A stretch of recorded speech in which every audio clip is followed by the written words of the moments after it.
এই ভিডিওটা একবার দেখুন।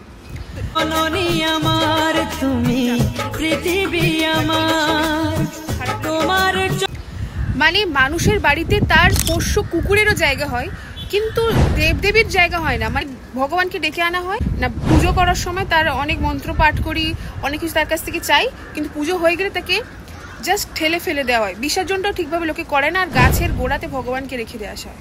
কেন? যে আমরা সেবা করতে পারছি না, মন্দিরে জায়গা নেই, বাড়িতে জায়গা নেই। এটা কোনো একটা কারণ হলো? যদি তোমরা কারো দায়িত্ব না নিতে পারো, তাহলে তাকে বাড়িতে নিয়ে আসার দরকারটা কি? তাকে ইউজ করার কি দরকার?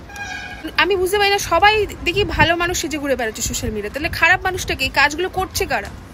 দায়িত্ববান না হতে পারেন তাহলে বিগ্রহ সেবা করবেন না, বিগ্রহকে নিয়ে আসবেন না। আর যদি নিয়ে আসেন প্রপার সেটাকে বিসর্জন দিতে পারেন তো দেবেন, না হলে অষ্টধাতু বিগ্রহ এনে পুজো করবেন, যেটা সারা জীবনে বিসর্জন দেওয়া দরকার নেই।